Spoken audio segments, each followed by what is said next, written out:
할렐루야. 오늘 하나님 말씀 시편 119편 165절부터 176절까지 갑니다. 시편 119편 165절부터 176절입니다. 주의 법을 사랑하는 자에게는 큰 평안이 있으니 저희에게 장애물이 없으리이다. 여호와여, 내가 주의 구원을 바라며 주의 계명을 행하였나이다.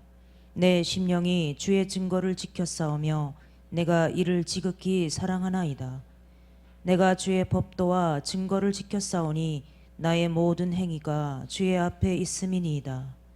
여호와여, 나의 부르짖음이 주의 앞에 이르게 하시고 주의 말씀대로 나를 깨닫게 하소서. 나의 간구가 주의 앞에 달하게 하시고 주의 말씀대로 나를 건지소서. 주께서 율례를 내게 가르치심으로 내 입술이 찬송을 바랄지니이다. 주의 모든 계명이 의로움으로 내 혀가 주의 말씀을 노래할지니이다. 내가 주의 법도를 택하였사오니 주의 손이 항상 나의 도움이 되게 하소서. 여호와여, 내가 주의 구원을 사모하였사오며 주의 법을 즐거워하나이다. 내 혼을 살게 하소서. 그리하시면 주를 찬송하리이다. 주의 규례가 나를 돕게 하소서. 이른 양같이 내가 유리하오니 주의 종을 찾으소서. 내가 주의 계명을 잊지 아니함이니이다. 아멘. 할렐루야.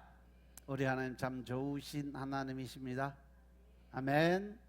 이 시간도 하나님의 은혜와 평강이 여러분들과 여러분들의 가정과 직장과 사업장 그리고 여러분들 자녀들까지 하나님의 은혜가 그리고 넘치도록 채워지길 주의 이름으로 축원합니다. 아멘. 자, 따라합니다. 나는 예수님 안에서 모든 사람들을 이해하고 용서하고 사랑하겠습니다. 자, 우리 선포 기도 드립니다. 나사렛 예수의 이름으로 명하노니 내 안에 가난의 영, 채무의 영은 떠나갈지어다. 내 앞에 하나님의 축복을 가로막는 모든 악한 영들은 떠나갈지어다. 내 죄로 인해서 나를 떠나갔던 모든 영권, 인권, 물권의 권세들은 속히 회복되어 돌아올지어다.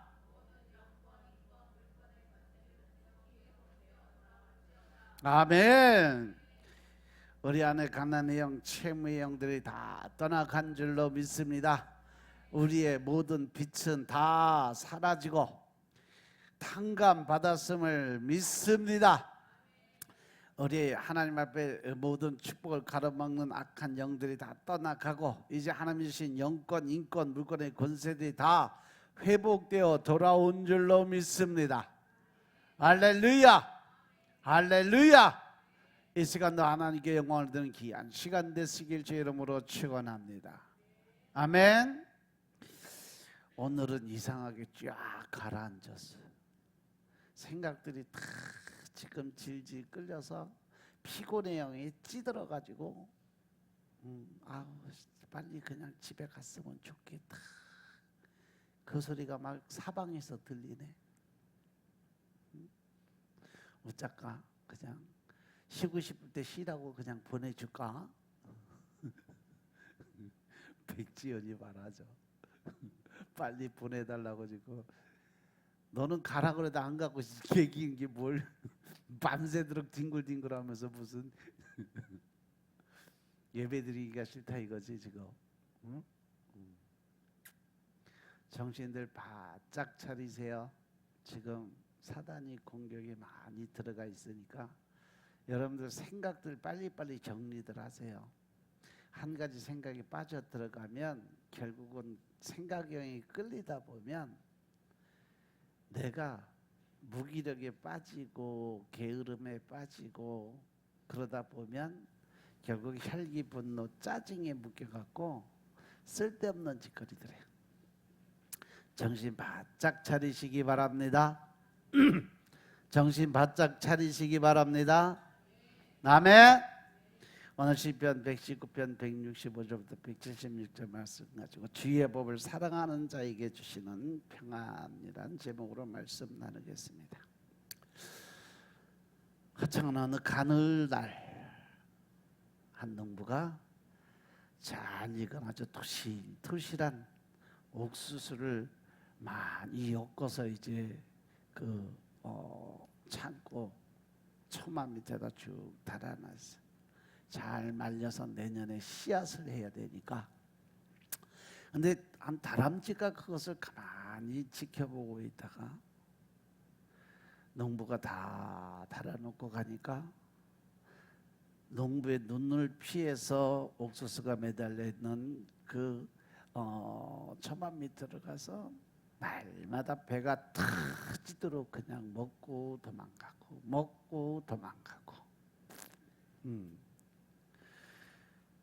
근데 어느 날 보니까 다람쥐가 바닥에 떨어져 죽어버렸어. 왜 죽었을까? 왜 죽었을까? 욕심을 너무 내고 절제를 하지 못해가지고 너무 많이 먹어서 처마 밑을 타고 가다가 뚝 떨어졌는데 즉사한 거요. 원숭이도 나무에서 떨어지지만 다람쥐도 나무에서 떨어져요. 그러면 죽는 거예요. 뭐 때문에? 욕심 때문에.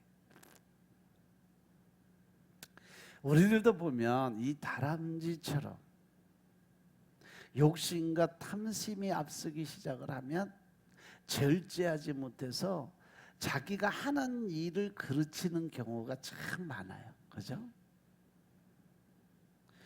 지난주에 다이어트에 대해서 얘기를 하셨더니 밥 먹으면서 벨소리들 다 하더라.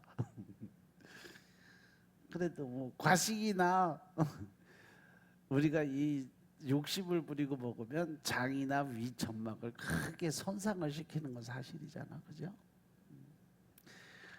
장을 청소하는 가장 좋은 방법은 바로 소식이다. 적게 먹고 자주 먹어라. 소식을 해서 장이 깨끗해지면 제일 좋은 게 뭐예요? 면역력이 높아져요. 건강이 회복돼요. 우리의 삶도 마찬가지. 절제가 필요하다는 거죠. 절제가 우리의 몸과 마음을 건강하게 하고 우리의 영혼도 아주 깨끗하게 만들어 주는 거예요. 그래서 절제는 육체적 경건의 모습이다. 그것은 거룩한 명령을 육신에 보존하는 것이 절제예요. 반면에 사치와 허영, 낭비는 바로 큰 죄악이에요. 따라서 우리 크리스찬들은요, 검소하고 깨끗한 삶의 모습을 세상에 보여줄 수 있도록 절대로 절제할 수 있는 삶을 살아야 된다는 거죠. 그래서 하나님의 자녀인 우리의 영혼을 위해서 우리는 늘 육신의 양식을 먹는 것도 중요하지만 먼저 말씀의 양식, 영적인 양식을 늘 먹어야 한다는 사실 명심하시기 바랍니다. 그런데 하나님의 말씀을 읽는 것이 다이어트까지 된다라고 지난주에 설명해 줬어요. 그죠? 정말 말씀을 읽으면 영적인 충만함이 육적인 충만까지 겸해서 온다는 것. 이건 과학적으로 증명이 됐다고 그랬어요. 일석이조죠. 오늘부터 매일 말씀과 기도로 영육의 건강을 스스로 잘 다스릴 수 있는 삶을 사시길 주님으로 축원합니다. 아멘. 그러면 말씀의 유익이 뭐냐? 우리가 말씀을 읽으면 뭐가 좋냐? 이것을 성경 하나님 말씀에서 찾아보면 제일 먼저 말씀의 유익은 내가 믿음을 갖게 한다는 거죠. 믿음을 갖는다는 건 정말 중요한 일이에요. 왜냐하면 믿음으로 우리가 얻게 되는 많은 유익한 점이 있기 때문에 그래요. 몇 가지만 예를 들면 믿음은 구원을 얻죠. 믿음은 결국은 영혼의 구원이에요. 그래서 믿음으로 영생이 결정되고 믿음으로 하나님의 자녀가 됨을 인정받을 수 있는 거예요. 두 번째로 믿음으로 우리는 하나님의 일을 할 수 있는 조건이 주어지죠. 믿음에는 역사가 따라요. 즉 믿음에는 그 안에 뭐가 따라와요? 능력. 하나님, 너희가 성령이 임했을 때 하나님의 권세와 능력이 너희에게 임해서 하나님이 하시는 그 권세와 능력을 너희도 사용할 수 있는 권한이 주어진다. 그래서 믿으면 역사가 따라가요. 믿음이 있으면 하나님의 일을 하게 되어 있다는 거죠. 세 번째, 믿음으로 우리는 기도드리면 응답을 받는다는 거죠. 우리가 하나님의 뜻대로 무엇을 구하면 하나님은 반드시 응답하신데 조건이 있어요. 그 조건이 뭐예요? 믿음으로 간구할 때 하나님 우리에게 응답하신다고 그랬어요. 그죠? 반대로 우리가 하나님께 기도를 드렸는데 응답이 안 떨어졌다. 그러면 내 안에 뭐가 없다? 온전한 믿음을 하나님께 올려드리지 못했다. 그리고 믿음으로 우리는 행함을 나타낼 수 있다는 거죠. 하나님의 말씀대로 살아야 우리가 복을 받는데, 하나님의 말씀대로 살려면 우리는 내 안에 뭐가 있어야 된다? 믿음이 있어야 된다. 내가 이 일을 하면 하나님 반드시 이렇게 해 주실 거야 라는 확고한 믿음. 아멘. 진짜 믿음은 우리가 말로만 하는 것이 믿음이 아니에요. 진짜 믿음은 행함이 있는 믿음을 보여야 우리가 하나님께 인정받을 수 있는 믿음이 있는 거죠. 그리고 히브리서 말씀처럼 믿음이 있으면 우리는 하나님을 기쁘게 할 수 있다는 거죠. 믿음으로 우리는 하나님을 기쁘게 해서, 성경은 믿음으로 하지 않는 모든 것이 다 죄라고 설명을 해요. 믿음이 없이는 하나님을 기쁘게 할 수 없다라고 분명하게 기록을 해놨어요. 아무리 훌륭한 점이 많은 사람이라도 믿음이 없다면 그는 하나님을 기쁘게 하지 못한다는 거죠.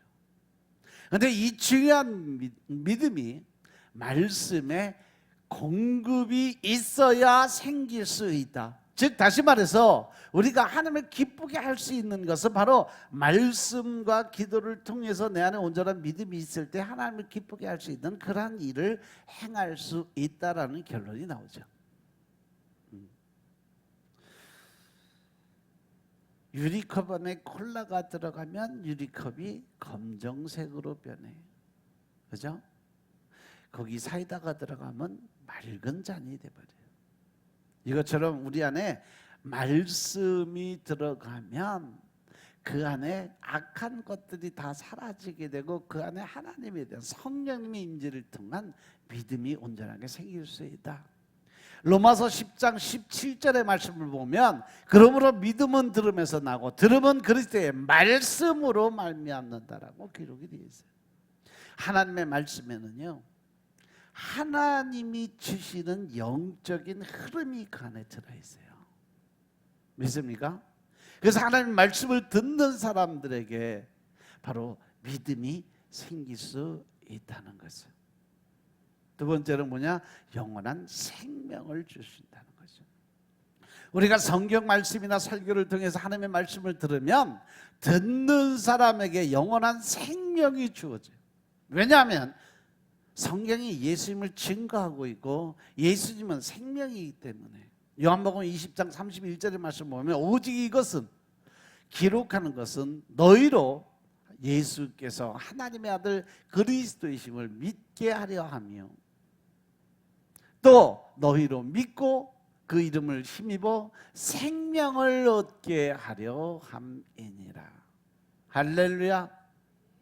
이 말씀에 보면 사도 요한이 요한복음을 기록한 이유를 두 가지로 이야기해요. 첫 번째, 예수님께서 하나님의 아들 그리스도이심을 믿게 하기 위해서 하나님이 말씀을 기록해 놓으셨다는 거죠. 성경은 바로 예수 그리스도를 증거하라. 구약의 말씀은 바로 이 땅에 오실 메시아에 대해서 미리 쫙 설명을 해놓고, 신약은 이 땅에 오신 예수님을 증거하고 마지막 부분으로 가면 다시 오실 그 예수님이 어떤 분이라는 것을 설명해 주는 것이 바로 말씀이에요. 성경책 신구약 모든 것은 다 오직 예수에 관한 말씀인 것임을 깨달으시기 바랍니다. 성경을 통해서 우리가 가져야 될 가장 중요한 믿음은 뭐냐? 예수님이 하나님의 아들 그리스도이세요. 그가 메시아임을 믿는다는 것이 가장 중요한 거예요. 그리고 그리스도를 믿고 그 이름을 힘입어서 생명을 얻게 하기 위해서 그랬어요. 물론 이 생명은 영생의 삶, 영원한 생명을 주시는 삶이란 거죠. 하나님의 말씀은 영원한 생명을 주고 계심을 믿으시기 바랍니다. 아멘. 그리고 하나님의 말씀은 우리의 육체의 건강을 주십니다. 주님이 가시는 곳에 많은 환자들이 있었어요. 예수님께서는 그들에게 말씀하셨고 예수님의 말씀을 듣고 믿는 자들은 병마로부터 자유하게 됐다는 거죠. 예수님은 그 많은 병자들을 고쳐주면서도 마지막으로 늘 하시는 말씀이 뭐냐? 내가 너한테 뭐 해줄까? 제가 병이 낫기를 원합니다. 그러면 그 다음에 뭐라 그래? 내 믿음대로 될지어다. 할렐루야. 우리 믿음이 얼마나 하나님의 보좌를 움직일 수 있는 강력한 힘을 가지고 있느냐 없느냐에 따라서 우리가 간구드린 모든 기도가 응답을 받느냐 못 받느냐가 결정이 여기서 됐다는 거예요. 믿습니까? 주님의 말씀에는 천지를 만드는 창조의 능력이 있어요. 그 말씀을 믿음으로 들으면 말씀 속에 있는 창조의 능력이 죽을 몸도 회복시킬 수 있는 능력으로 우리에게 임한다는 사실 명심하시기 바랍니다. 시편 107편 10절부터 20절의 말씀을 보면 하나님의 말씀을 거역하고 마음대로 살다가 흑암에 그 사망의 그늘에 앉고 곤고한 죄와 사슬에 매인 사람이 나와요. 그가 너무도 힘든 인생을 살다가 몸에 병이 들어서 음식도 먹지 못하고 거의 죽을 지경이 됩니다. 그러한 위급한 상황에서 그는 하나님을 찾게 되고 하나님의 기도를 드리기 시작해요. 그랬더니 하나님께서 그에게 말씀을 보내시고 그를 고쳐주는 장면이 나와요. 한번 볼까요? 시편 107편 10절부터 20절의 말씀입니다. 사람이 흑암과 사망의 그늘에 앉으며 곤고와 쇠사슬의 매임은 하나님의 말씀을 거역하며 지존자의 뜻을 멸시함이라. 그러므로 수고로 저희 마음을 낮추셨으니 저희가 엎드러져도 돕는 자가 없었도다. 이에 저희가 그 근심 중에 여호와께 부르짖음에 그 고통에서 구원하시되 흑암과 사망의 그늘에서 인도하여 내시고 그 얼근 줄을 끊으셨도다. 여호와의 인자하심과 인생에게 행하신 기이한 일을 인하여 그를 찬송할지로다. 저가 논문을 깨뜨리시며 쇠빗장을 꺾으셨음이로다. 미련한 자는 저의 범과와 죄악의 연고로 곤난을 당하매 저희 혼이 각종 식물을 싫어하여 사망의 문에 가깝도다. 이에 저희가 그 근심 중에서 여호와께 부르짖음에 그 고통에서 구원하시되 저가 그 말씀을 보내어 저희를 고치사 위경에서 건지시는도다. 할렐루야. 할렐루야. 위경이라는 것은 그 위급한 상황이라는 얘기예요. 그 위급한 상황에서 그는 하나님을 찾게 되고 하나님 앞에 기도를 드리기 시작을 하고 온전한 믿음의 기도를 드리니까 하나님께서 그에게 말씀을 보내시고 그를 고치셨다. 그에게 하나님이 하신 일은 말씀을 보내주신 거예요. 왜? 그가 온전한 믿음을 가지고 하나님께 간구를 드리는 기도를 드렸기 때문에 그래요. 그가 말씀을 받으니까 그 말씀의 능력이 그를 고쳤다라는 말씀이에요. 잠언 4장 21, 22절의 말씀을 보면 그것을 내 눈에서 떠나게 하지 말며 내 마음속에 지키라고 했어요. 그것은 얻는 자에게 생명이 되고 그의 온 육체의 건강이 될 수 있다. 하나님의 말씀을 눈에서 떠나가지 않게 늘 여러분들 말씀을 중심적으로 늘 시간 난 대로 틈나는 대로 하나님의 말씀과 대면하시기 바랍니다. 하나님의 말씀을 지키시기 바랍니다. 그럼 하나님의 말씀이 생명이 되고 온 육체의 건강한 육신을 회복시켜 줄 수 있음을 믿으시기 바랍니다. 그 다음에 빛 가운데로 행하게 할 수 있다는 거죠. 빛 가운데 행하게 한다는 것은 어둠 속으로 다니지 않는다. 늘 기쁨과 즐거움의 삶으로, 평안과 위로의 삶으로 살아갈 수 있는 길이 열린다. 이 어둠에 다니는 사람들은 늘 고통과 고민과 번뇌 속에서 남을 증오하고 미워하고 그것을 통해서 자기의 그 모든 몸의 신체 구조를 다 깎아먹는 일을 하고 있지만, 빛 가운데 행하는 말씀 안에 들어가는 사람은요 늘 기쁨과 즐거움으로 해서 이 온 몸에 엔도핀이 솟아요. 그러니까 건강이 회복되고 그것을 통해서 더 큰 일을 할 수 있는 능력에 힘이 생긴다는 거죠. 어둠 속에 다니면서 앞을 보지 못했기 때문에 넘어지고 다칠 수가 있어요. 더러운 것을 보지 못해서 더러워지고 좋은 것도 분별할 수 있는 능력이 없어져요. 우리 인생을 깊은 어둠 속에서 사는 사람들이 있어요. 늘 고통과 고민, 번뇌 속에 빠져 있는 사람들. 이러한 사람들은 죄악 속에 살고 온갖 문제와 고통 속에서 너무 힘든 인생을 살아가요. 이러한 사람들에게 과연 필요한 것이 뭐냐? 바로 빛이요. 그 빛은 곧 하나님의 말씀이라는 것이라는 거죠. 시편 119편 105절에 보니까 주의 말씀은 내 발의 등이요 내 길의 빛이라고 고백을 합니다. 하나님의 말씀은 곧 내 인생의, 내 삶의 빛이고 등불이다. 내 발의 등불이라는 건 내가 가는 길을 밝히 보여주고 옳은 길로 인도하시는 분이 바로 하나님의 말씀이다라는 거죠. 그렇기 때문에 말씀이 있는 사람은 어둠 속에 다니지 않는다는 거죠. 요한복음 1장 4절에 보니까 그 안에 생명이 있었으니 이 생명은 사람들의 빛이다. 예수님이 이 땅에 오셨을 때의 모습, 태초부터 있던 생명의 말씀, 그것이 바로 그 하나님과 같이 일하시는 예수님의 모습이었어요. 결국 이 생명은 사람들의 빛이라는 말씀은 예수님이 그 세상의 빛이 되고 그 말씀은 사람들의 빛이라는 거죠.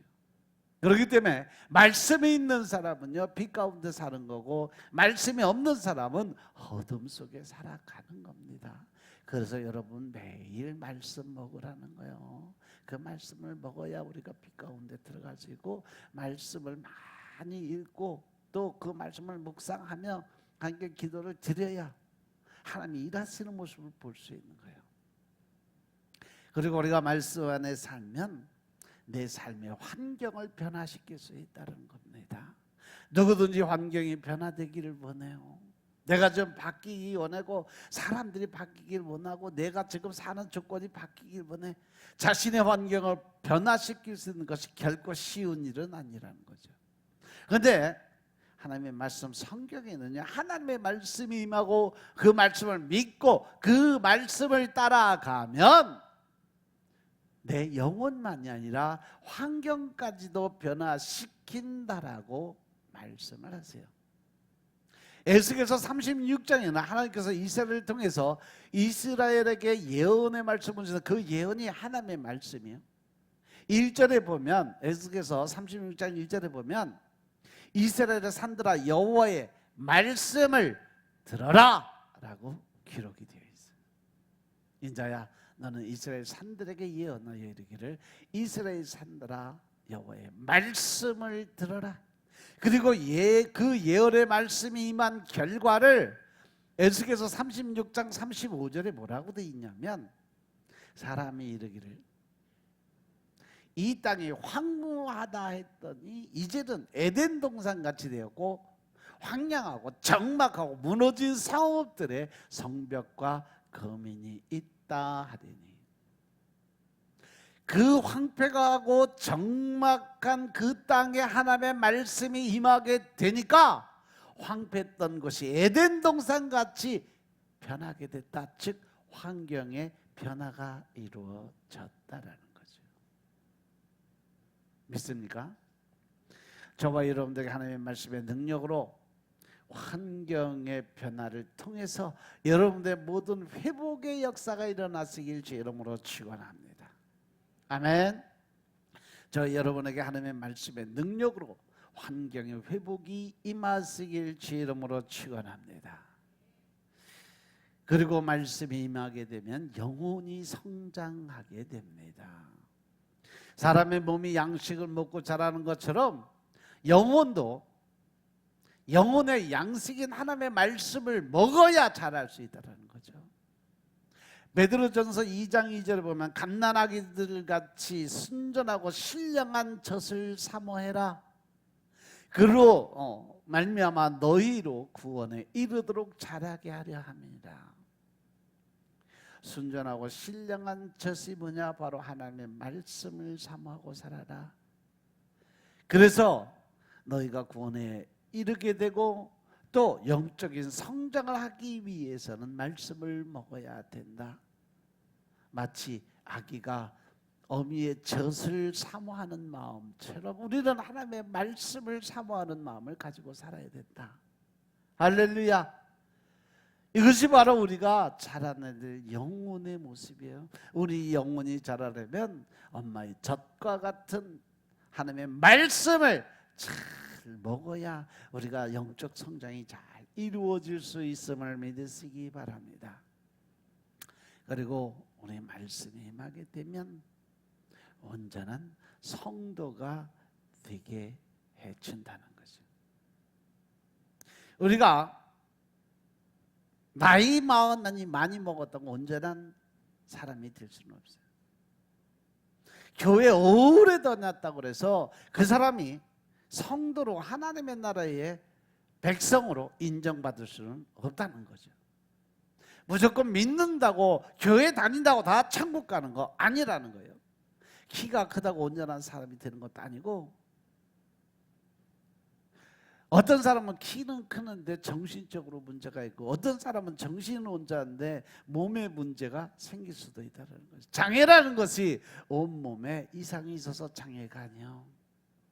어디 한 곳만 이상이 생겨도 장애가 된다는 사실이죠. 그래서 우리는 하나님 앞에서 온전한 성도가 되어야 된다는 사실이에요. 그렇게 되려면 하나님의 말씀으로 자신의 내면을 다 채워야 돼요. 디모데후서 3장 16절 17절의 말씀을 보시면 모든 성경은 하나님의 감동으로 된 것으로 교훈과 책망과 바르게 함과 의로 교육하기에 유익하니 이는 하나님의 사람으로 온전케 하며 더 나아가서 모든 선한 일을 행할 능력을 갖추게 하려 함이니라 그랬어요. 성경은요, 하나님의 사람으로 온전하게 변화될 수 있는 그런 능력을 우리에게 부어주세요. 그리고 모든 선한 일을 행할 능력을 갖추게 만들어주세요. 왜? 말씀을 통해서 내 안에 누가 들어와요? 성령님, 하나님이 내 안에 들어오세요. 그렇기 때문에 내가 할 수 없는 그 모든 일을 그 전능하신 하나님이 대신해 주니까 우리는 모든 걸 할 수 있는 능력자로 변하게 된다는 거죠.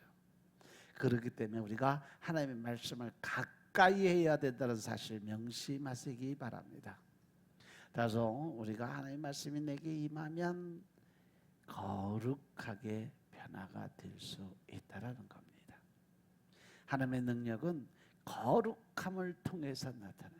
거룩함이 없이 능력이 나타난다면 그 사람은 소몰이용 막대기와 같은 거예요. 소를 몰고 나면 막대기를 버리는 것처럼 하나님 앞에 잠시 도구로 사용될 뿐이라는 거죠. 그러나 하나님 앞에 사용되었지만 불행한 사람이에요.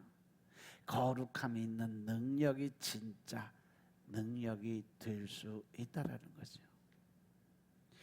하나님의 사람들이 또 하나님의 능력을 가진 사람들이 길거리에 막대기를 주어서 사용하게 되면 모세의 지팡이가 되는 거예요. 여호수아의 지팡이가 되는 거예요. 할렐루야.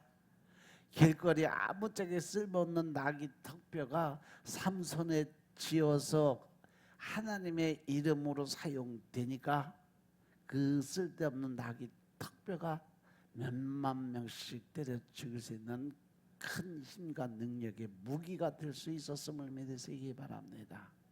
아멘. 그러면 우리는 어떻게 하면 거룩해질 수 있을까? 디모데전서 4장 5절. 디모데전서 4장 5절에 보면 우리는 하나님의 말씀과 기도로 거룩하게 될 수 있다라고 기록이 되어 있어요. 우리가 거룩하게 될 수 있는 두 가지 비밀은 하나님의 말씀이고, 또 하나 그 말씀을 붙들고 드리는 기도의 능력 안에서 우리가 변화될 수가 있다라는 사실이죠. 믿습니까? 믿습니까? 그래서 하나님의 말씀은 사람의 영혼을 깨끗하게 정화시킬 수 있는 능력이 있어요. 하나님의 말씀이 사람 속에 들어가면 그 말씀의 능력으로 사람이 거룩하게 변할 수 있다라는 거죠. 그러면 우리가 그 말씀에 대해서 어떻게 반응을 해야 될까? 여기서 말씀이라고 할 때 성경과 설교와 성령의 음성까지 다 포함이 되어 있는 거예요. 많은 사람들이요, 자기 속에 믿음을 갖고 있다고 생각을 하고 자기가 하나님 믿는 믿음의 사람이라고 이야기하면서 내가 생각과 마음속의 주인은 자기가 주인이 된 사람들이 있어요. 무슨 소리냐면 하나님의 말씀을 읽지도 않고 듣지도 아니하고, 들어도 자기 주관적인 걸로 들어. 그러니까 하나님 말씀이 선포되면 내 생각과 내 뜻과 맞지 않으면 다 거부 반응이에요. 다 잘못된 걸로만 생각을 하고 하나님의 말씀을 듣지 않고 사람의 소리로 듣고 판단을 하니까 늘 거기에 부정적인 언어가 사용이 될 수밖에 없어요. 성경 66권 다 보세요. 하나님의 말씀을 말씀으로, 하나님의 말씀으로 받아들이고 순종한 사람들은요 다 변화되고 다 축복받고 다 능력자 됐어요. 그런데 그 말씀을 콧등으로도 안 듣고 갯등으로도 안 듣고 자기 생각이 옳다라고 한 사람은 다 쫄딱 망했어요. 구약의 그 많은 선지자의 예언적 말씀을 다 무시한 왕들 봐봐요. 다 망해. 나라가 망하고 그 나라 자체가 없어져 버려요. 그런데 그 말씀에 순종하고 그 말씀을 회복시키고 백성들을 하나님의 앞에 무릎 꿇게 만들었던 왕들은요 다 성공했어요. 신약에 와서 예수님의 말씀에 순종하고 따랐던 사람들, 예수님이 하신 말씀을 그 붙들고 살았던 사람들은요 다 순교자의 자리 아니면 하나님의 축복의 자리에 들어가서 영생을 얻은 사람들이에요. 그런데 그 말씀을 무시했던 사람들은 다 멸망당했어요. 믿습니까? 설교가 하나님의 말씀, 하나님의 뜻을 전하는 것이라면 설교도 하나님의 말씀이요. 믿습니까? 성령님께서는 하나님이시기 때문에 성령님의 음성도 하나님이 하신 말씀인 것임을 깨달으시기 바랍니다. 그런데 늘 하는 얘기들이 그거죠. 당신은 듣는데 똑같은 하나님 왜 나한테는 얘기를 안 하시냐? 내가 못 들었으니까 나는 그거 못 따라가겠다. 그럼 하나님 뭐라고 하시는지 알아요? 네가 걔처럼 기도했냐? 네가 걔처럼 그렇게 열심히 말씀을 먹었냐? 나와 교통했냐? 네가 들을 귀가 열려 있냐? 라고 물으시는 거죠. 네가 들을 귀가 없고 네가 준비가 되지 않으니까 다른 사람의 입술을 통해서 내가 너한테 전해줄 때 순종하라고 하나님이 주시는 말씀이에요.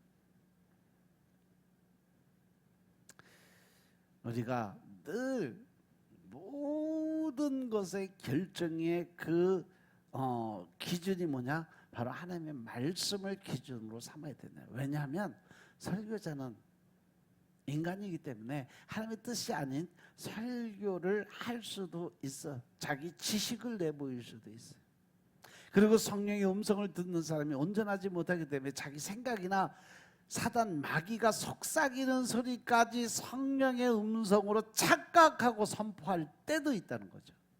그럼 내가 어떤 소리를 들었을 때 그 말씀이 성경 말씀에서 틀을 벗어났냐 안 벗어났냐 결정은 내가 해야 된다는 거죠. 믿습니까? 그래서 우리가 설교를 듣거나 성령의 음성이라고 생각되어지는 음성을 들었다면 반드시 그것이 하나님의 말씀과 일치되는지 안 되는지 확인을 하고 더 나아가서 주의 종들한테 컨펌을 받아야 돼요. 성경의 내용과 일치하지 않는다면 그것은 하나님의 말씀 아니에요. 그건 자아예요. 그래서 우리가 생각하고 판단한 모든 것의 기준은 하나님의 말씀을 중점적으로 해야 된다는 사실 명심하시기 바랍니다. 유대인들은 전통과 율법으로 판단했고 에베소에 있는 사람들은 경제적인 이익으로 판단을 했어. 또 고린도의 아덴 지방의 사람들은요 철학적인 초등학만으로 판단을 했어요. 사도 바울을 재판했던 사람들이나 예수님을 재판했던 빌라도는 정치적인 이익으로 판단했고 니느웨의 말씀을 전할 사명을 받은 요나는 민족적 감정을 가지고 판단했기 때문에 하나님한테 뒤지게 혼났잖아. 그래서 사도행전 보면 조금 가면 나와요.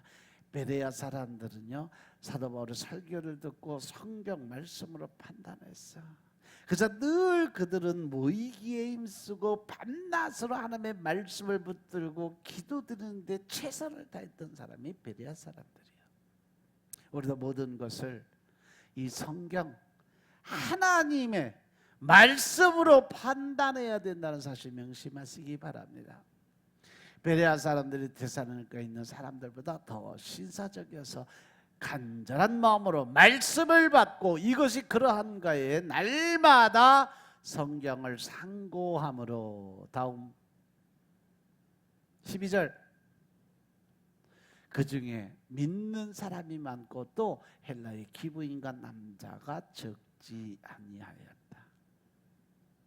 하나님의 말씀은 이렇게 모든 사람들을 변화시킬 수 있는 능력을 가지고 있음을 깨달으시기 바랍니다. 하지만 받는 사람의 반응에 따라서 생명이 될 수도 있고 죄악이 될 수도 있다는 거예요. 능력이 될 수도 있고 오히려 마귀새끼가 될 수도 있어요. 복이 될 수도 있지만 저주가 될 수도 있다는 사실 명심하시기 바랍니다. 그럼 우리가 하나님의 말씀에 어떻게 반응을 해야 될까? 제일 첫 번째 하나님의 말씀 무조건 조건 없어 믿으세요. 아멘. 히브리서 4장 2절의 말씀은 그들과 같이 우리도 복음을 전함을 받는 자들이나 들은 바 그 말씀이 그들에게 유익하지 못한 것은 듣는 자가 믿음과 결부시키지 않았기 때문에 그들이 하나님의 말씀을 믿지 않았기 때문에 그들의 삶이 변하지 못했다는 거예요. 같은 하나님의 말씀을 들었지만 어떤 사람들에게는 유익이 되고 어떤 사람들에게는 그것이 유익되지 못한 그런 경우가 생겨요. 어떤 차이요? 바로 믿음의 차이입니다. 하나님의 말씀을 믿음으로 들으면 유익이 되고 믿음으로 듣지 않으면 그 사람에겐 유익이 없다는 거죠. 그리고 하나님의 말씀은 늘 묵상하시기 바랍니다. 시편 1편에 보면 복 있는 사람의 특징은 말씀을 주야로 뭐 하는 사람이요? 묵상하는 자로다. 시편 1편 좀 펴봐라. 복 있는 사람들, 복 받을 사람들에 대해서 이야기를 하는데 복 있는 사람은 악인의 길을 세상에 사람들이 유혹과 미혹의 영을 해도 절대 흔들리지 않는 거죠. 그리고 죄인의 길에 서지도 않고 오만한 자의 자리에 앉지도 아니하고 2절 오직 여호와의 율법을 즐거워하며 그 율법을 주야로 묵상하는 자가 복받는 사람이다. 할렐루야. 또 3절, 저는 시냇가에 심은 나무가 시절을 쫓아 과실을 맺으며 그 잎사귀가 마르지 아니함과 같으니 그 행사가 다 형통하다는 것은 그가 하는 일마다 시냇가에 심겨진 나무는 가뭄을 타한다. 항상 그는 먹을 양식이 준비되어 있는 사람. 그처럼 그가 하는 일마다 다 하나님이 공급해 주니까 흔들릴 것이 없다는 거예요. 그래서 4절, 악인은 근데 그렇지 않다고 그래요. 오직 바람에 나는 겨바같이 늘 생각이 주야로 바뀌어 왔다리 갔다리, 이 생각 저 생각, 이게 옳은가 저게 옳은가. 그리고 나서 5절, 그러므로 악인이 심판을 견디지 못하여 죄인이 의인의 회중에 들지 못하리로다. 되죠? 악인의 길은 여호와께서 인정하시다. 되죠? 의인의 길은 여호와께서 인정하시다. 악인의 길은 망할 것이다. 하나님께 인정받을 수 있는 삶은, 하나님의 그 공급을 받을 수 있는 삶은 의롭게 사는 삶. 그 의롭게 사는 삶은 어디서부터? 하나님 말씀에서부터 시작이 된다. 믿습니까? 이 말씀을 묵상한다는 것은 그 말씀을 붙들고 하나님이 내게 무슨 말씀을 하는지 꼼꼼히 생각하고 그 안으로 들어가서 하나님의 뜻을 깨닫는 게 묵상이에요. 말씀을 묵상하면 말씀 안에 있는 생명의 능력이 우리의 영과 혼과 육, 또 우리의 환경의 생활까지 다 골고루 영향력을 미치게 되어 있습니다. 믿습니까? 스위스의 그 유명한 정신과 의사 폴 트루니에 박사가 노이로제나 우울증 환자를 치료할 때 하루에 2번씩 아침 저녁으로 시편 23편을 묵상하게 했어요. 그러니까 그 환자들이 노이로제에서 다 회복되었다라고 했어요. 폴 트루니에 박사는, 목사님은 제가 그 설명을 많이 한 것 같은데, A.W. 토즈 목사님하고. 아무튼 아침에 시편 23편 한 번 읽고 묵상하고 저녁에 한 번 읽고 묵상하게 했는데 노이로제가 다 치료가 됐대요. 이 의학 박사인 목사예요. 당신이 직접 했던 것, 실험했던 것을 책으로 써서 폴 트루니에가. 그리고 하나님의 말씀은 끝없이 읽으시기 바랍니다. 우리가 정기적으로 밥을 먹는 것처럼 성경 읽는 것도 그렇게 해야 돼요. 제가 늘 말씀드리죠. 하루 3끼 밥 먹는 것처럼 우리도 그 시간을 육신에게 투자한 만큼 영혼에게 똑같이 투자해 줘야 된다. 날마다 정해진 양의 식사를 하는 것처럼 날마다 정해진 양의 성경 하나님 말씀을 읽으시기 바랍니다. 그것이 영적 건강에 아주 큰 도움이 돼요. 믿습니까? 사람의 건강은 식습관에 좌우를 해요. 영적 건강도 마찬가지. 우리가 얼마나 하나님의 말씀을 규칙적으로 정기적으로 먹고 묵상하고 기도드리냐에 따라서 우리의 영적인 건강이 사느냐 죽느냐가 결정이 되는 겁니다. 아멘. 부산의 한 장로님이 회사 사장에 대해서 너무 바쁘게 살았어요. 그가 그래서 생각하고 결정한 게 뭐냐면, 나는 매일 성경을 읽지 않고는 밥을 안 먹겠다라고 결정을 하고 결단을 했어요. 아침에 자기가 정해놓은 분량, 점심에 정해놓은 분량, 저녁 먹기 전에 자기 정해놓은 분량을 읽지 않으면 밥을 아예 안 먹는다. 그리고 그 성경은 내 성경으로 읽는다. 다른 사람 것 오디오 듣고 못 보고 이게 아니라 내가 갖고 다니는 내 성경책을 직접 보고 그것으로 읽는다. 그렇게 하나님 앞에 서야 그랬어요. 물론 성경을 20장 30장씩 읽는 날이 많지만 아무리 바빠도 하나님께 약속한 대로 하루에 3장 이상 꼭 다 매일 읽었다는 거죠. 밥 먹기 전에. 근데 그 장로님이 어느 날 서울로 출장을 가서 점심을 먹으러 식당에 가서 식사를 주문했는데 가방을 여니까 나오는 사이에 말씀 읽으려고 가방을 열어보니까 성경이 없네. 어떻게 했을까? 점심을 굶었어. 저녁에도 성경이 없으니까 밥을 못 먹잖아. 영적인 양식을 먹으니까 저녁도 굶었어. 점심 저녁 다 굶고 집에 도착하자마자 바로 성경을 읽고 밥을 먹었다고 그래. 그래도 성경 먼저 읽고 식사를 한 거죠. 얼마나 귀한 믿음을 가지고 있냐는 거죠. 이분이 성공을 했을까 망했을까? 당연히 엄청난 회사가 성장함으로 여러분들 얘기하면 다 알 수 있는 분이에요. 그리고 하나님 말씀은 늘 성전에 나와서 들으시기 바랍니다.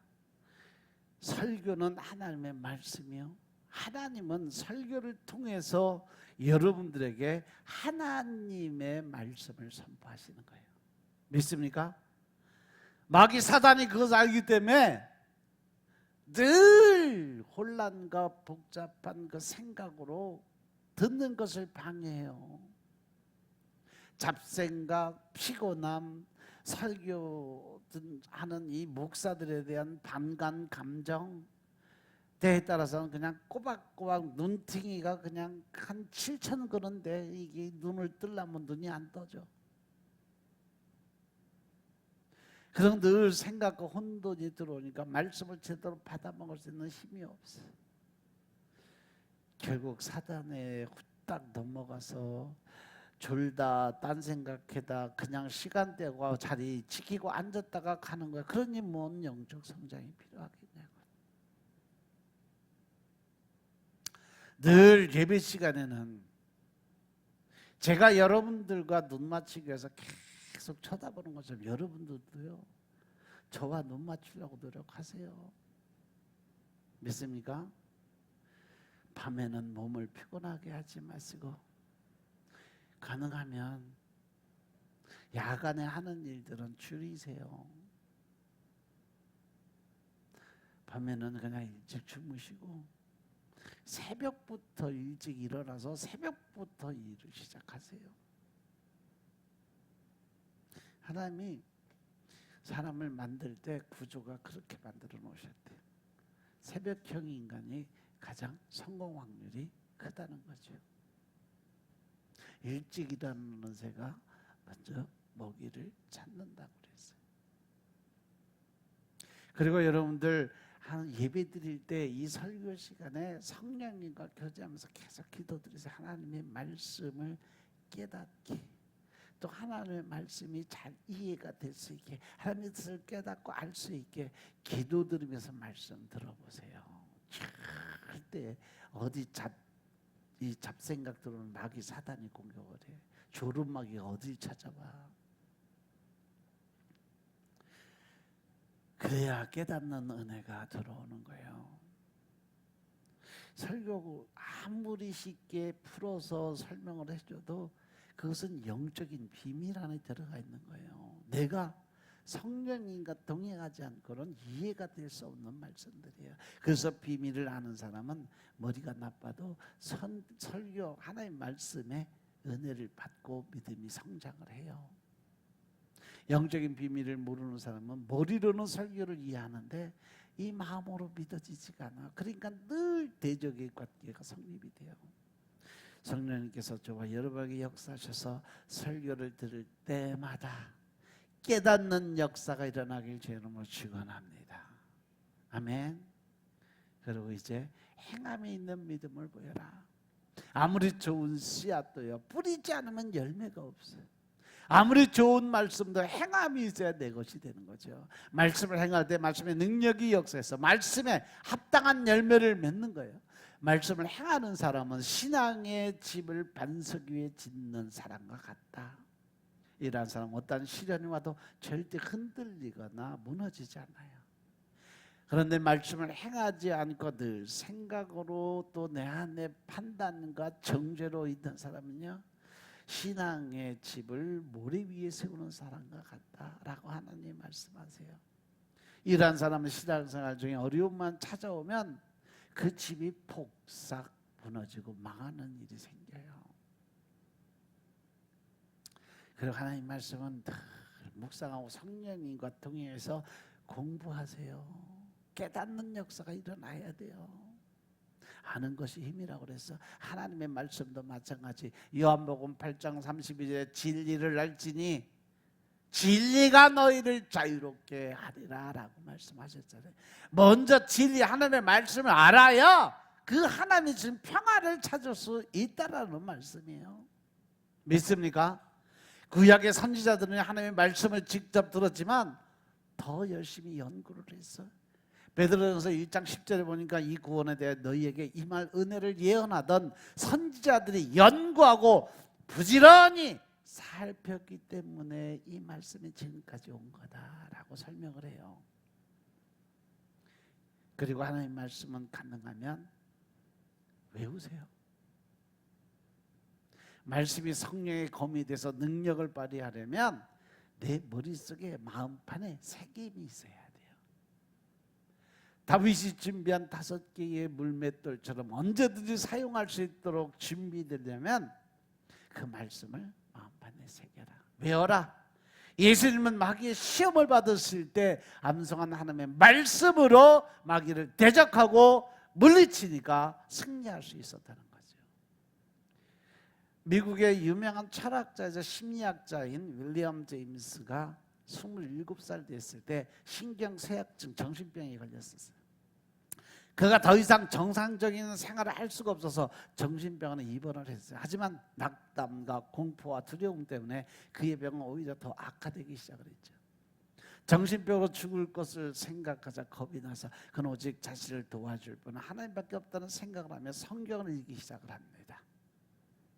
요한복음 11장 25절 26절의 말씀을 읽고 그가 호흡을 하는 것처럼 약을 먹는 것처럼 그 말씀을 복창하며 외웠어요.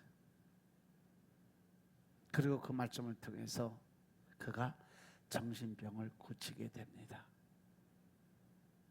그 말씀이 바로 나는 부활이요 생명이 나를 믿는 자는 죽어도 살겠고 무릇 살아서 나를 믿는 자는 영원히 죽지 아니하리라. 이것을 내가 아느냐라는 이 말씀이 가슴에 팍 박힌 거예요. 나중에 그가 회고록했어서 회고하기를 내가 성경 말씀을 외우지 않았더라면 나는 완전히 미치광이가 됐을 거다라고 고백을 합니다. 그는 젊은 시절에 자신의 정신병에 대한 고통을 책으로 써서 미국의 유명한 심리학자가 됐어요. 이것이 바로 하나님의 말씀을 암송한 힘과 능력이었음을 깨달으시기 바랍니다. 그리고 이제 그 말씀을 전하는 자가 되시기 바랍니다. 말씀을 전하는 것은 목회자의 몫이 아니에요. 성령 받은 모든 사람에게 주신 사명이에요.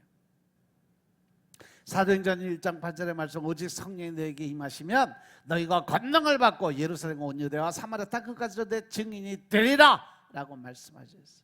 이 성령 받은 사람 누구든지 하나님의 증인이 되어야 돼. 하나님의 말씀을 전하는 자가 되어야 된다는 사실 명심하시기 바랍니다.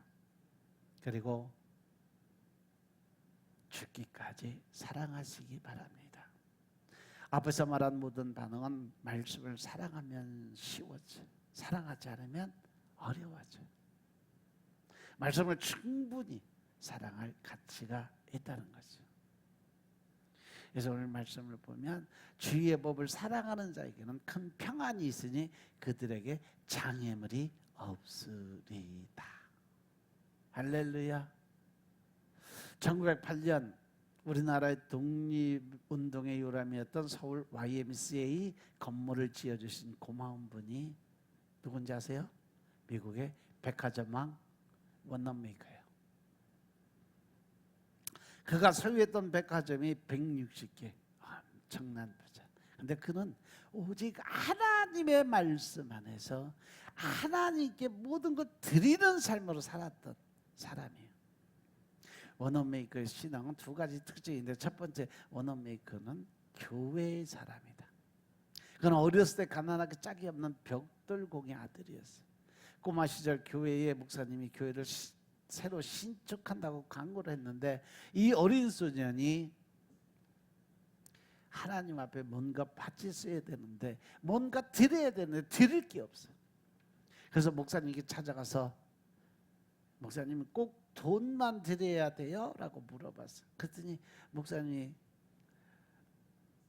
요만한 꼬맹이가 와서 얘기하니까 기특해서, 아니, 여기 벽돌로 집을 짓는데 나무도 필요하고 뭣도 필요하고 벽돌도 필요하단다라고 얘기했어요. 그랬더니 원어메이커가 그때부터 아버지가 일하는 벽돌 공장 사장님을 찾아가. 사장님, 제가 학교 끝나고 오면 와서 열심히 일할 테니까 일하는 값으로 벽돌을 주세요. 어려서부터요, 건축 헌금을 아르바이트해서 드린 사람이 원어메이커예요. 뭐하게? 그래서 우리 교회 예배당 짓는데 그 예배당 지을 때 벽돌이 필요해요. 저는 돈이 없으니까 벽돌을 드리려고 해요. 그 사장님이 너무 꼬맹이가 와서 이야기하니까 얼마나 기특해. 알았다. 그럼 와서 일하면 내가 줄게. 그래서 학교 갔다 와서 방과후에 와서 어린 소년이 일하면 얼마나 했겠어 걔가. 그래서 너무 이쁘니까 가상이 여기서 나중에 네 역할을 주고 네가 가져갈 수 있는 만큼 가져가, 그런 거예요. 원어메이커는 아버지의 도움을 받아서 술에 욕심껏 벽돌을 지었어요. 그리고 그 벽돌을 하나님의 교회 성전 건축을 위해서 하나님께 드렸어요. 그가 나중에 회상하는데 뭐라 그러냐, 그때가 내 평생의 가장 아름다운 때였다라고 회상을 합니다. 우리 주님께 드리는 기쁨을 최고로 맛본 때가 자기가 어렸을 때 수고해서 날렸던 벽돌. 그 벽돌을 통해서 성전이 엄청나게 지어졌어요. 원어메이커가 미국 최신문 장관의 일을 맡았을 때 그런 한 줄도 빠지지 않고 워싱턴에서 필라델피아까지 먼 길을 매주 기차를 타고 오가면서 자기가 몸담고 있는 자기 교회, 베다니 교회 가서 예배를 드리고 주일학교 교사 일을 끝까지 책임졌다고 그래요. 그런 교회의 사람이고 하나님을 사랑하는 교회를 사랑하는 사람이었어요. 특징적인 것이 미국에서 복받은 사람들 보면요, 그들이 하는 일이 다 일률적으로 뭐냐, 유초등부 교사들이었어요. 지미 카터 미국의 대통령도 대통령 시절에 대통령을 하면서 주일날은 자기가 다니던 교회에 가서 유초등부 애들 교사 노릇하고 그리고 다시 업무에 복귀했던 사람이 그 사람이에요. 그리고 원어메이커가 바로 성경의 사람입니다. 1929년 그의 60회 생일을 맞이할 때 한 기자가 질문했어요. 회장님, 지금까지 투자한 것 중에 가장 성공적인 투자가 있다면 무엇입니까? 라고 물어보니까 저는 내 나이 10살 때 내 생애 최고의 투자를 했습니다. 그때 나는 $2 75센트를 주고 가죽 성경을 샀거든요. 그 성경을 산 것이 내 인생의 가장 큰 투자였다라고 고백을 합니다. 그래서 다 낡은 성경책을 지금까지도 그를 들고 있다라고 이야기를 합니다.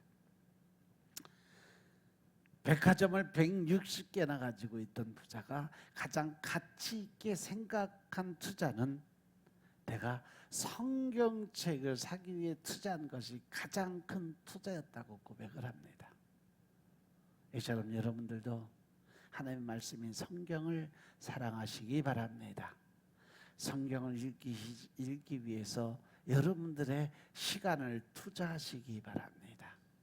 하나님의 말씀으로 충만하기 위해서 날마다 매일 밥을 먹는 것처럼 우리도 말씀을 먹는 작정을 하고 기도 드리시기 바랍니다. 그것이 바로 여러분들을 축복의 길로, 가장 행복한 길로 안내해 줄 것을 믿으시기 바랍니다. 아멘. 기도드리겠습니다.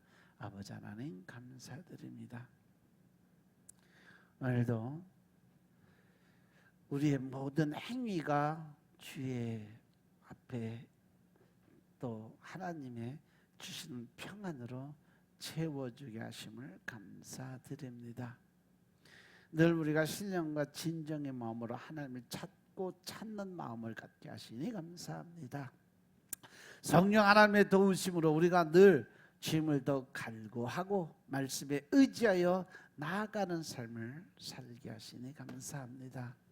성령 하나님이 임하시고 우리가 신령과 진정의 마음으로 하나님을 찾고 찾는 시간이 될 수 있도록 축복하시고 주님이 계획하시고 뜻하신 대로 우리가 쓰임받는 도구의 삶을 살 수 있도록 축복하옵소서.